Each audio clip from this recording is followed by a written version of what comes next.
So when I talk about Czech literature, I always mention the extreme situations that Czech literature had to go through and how it was connected with politics and the political regime.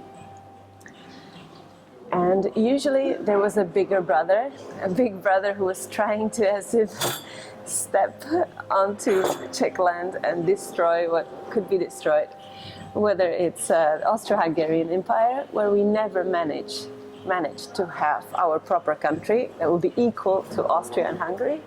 So then in the year 1918, Tomáš Garrigue Masaryk had to go abroad and get as many allies as possible, especially in the US, Woodrow Wilson, and in France, but also in other nations who all supported basically the beginning of Czechoslovak Republic, which happened in 1918.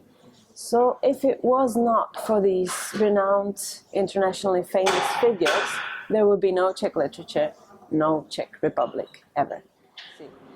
And in the First Republic in 1918, we actually had the most successful democracy in Europe. Whether it was industry, culture, politics, it all worked very well. Then the two wars followed, and that's how we get to Kafka after the First World War and Václav Havel, the Czech descent after the Second World War.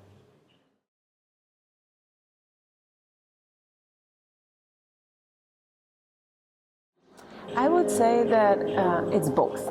He came from a very influential family. His father had Barandov, owned several buildings, industry, and all of that. So he was from a wealthy and well-educated family. So obviously in his family, works of literature from around the whole world were read, so he was well read. On the other hand, he did come from typically Czech situation. He grew up during oppression, and he read a lot of Kafka and a lot of writers who dealt with totalitarianism and how to start a dissent. Because it was actually Havel who really started or put the group of dissidents together in Czechoslovakia. So I would say that it was both his international contacts and his international friends who helped him start the dissident culture, and the oppression, Czech literature, and what was done in the 19th century and early 20th century, books that he read and people that he knew.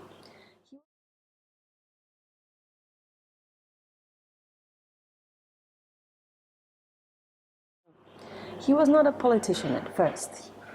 He really wanted to write drama. He was a philosopher.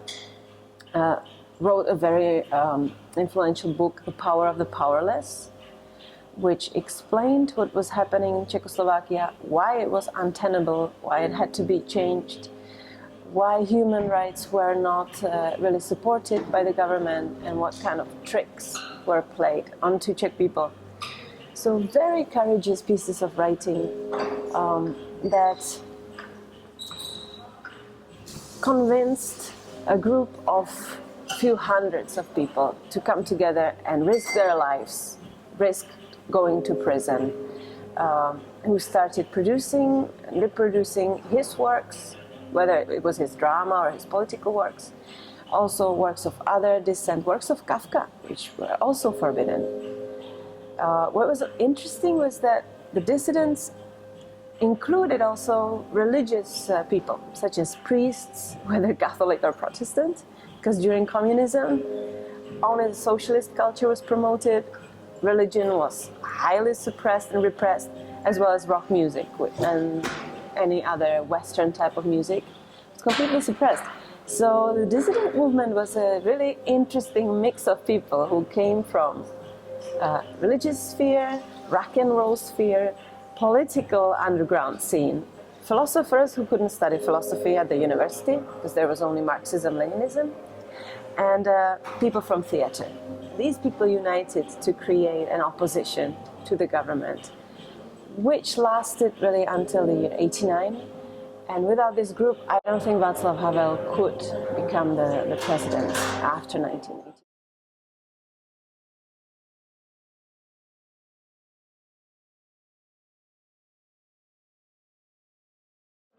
the period of normalization continued, extreme censorship in music, literature.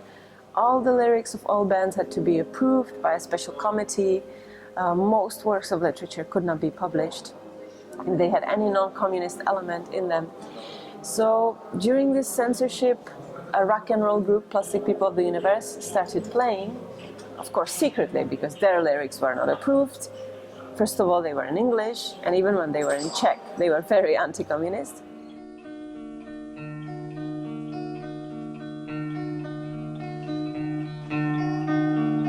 I'm a stranger to everything. I love you alone. I'm a stranger to everything. I love you alone. I'm a stranger to everything. I love you alone. So this group, which was composed of priests, rock and roll singers and philosophers, was put into prison, and there was the trial of the Plastic People of the Universe in 1976. And that was the moment when not only Havel but also other people lost patience, and Havel managed to get to see this trial, where the Plastic People were treated as a sham of the earth, and the communist government took them as some icon of everything that they hated. And Havel wrote an essay about this trial. And then he sent it to all his international contacts. What happened was a huge support from the outside as well as inside within Czechoslovakia. And that's how Charter 77, the document supporting human rights, was put together. And that's really the beginning of very strong opposition in Czechoslovak Republic that eventually led to the Velvet Revolution.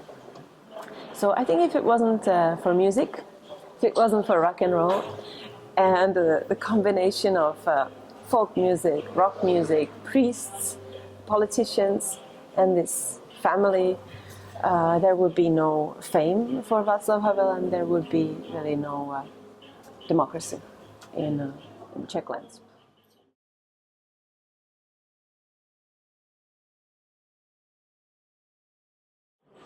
It had an immense impact, and what is really interesting is that punk in Britain was a leftist phenomenon, because punks came from the working class and they were against capitalism. This did not really happen in Czechoslovakia, because punks were against communists, which were the left. So after the revolution, lots of punks started their own companies, their own businesses, and were very much to the right or somewhere in the middle.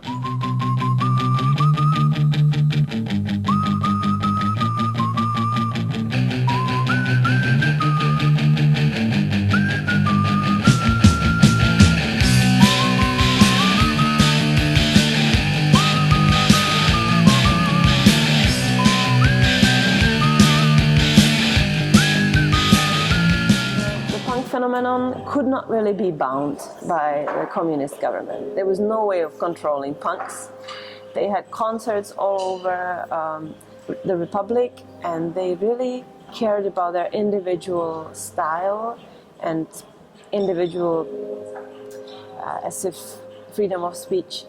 So it was not a movement. It was not a group that would stick together like the underground rock, but more an anarchist tendency that disrupted everything that there was. So in this way, I think the poetry that resulted from this was very subversive.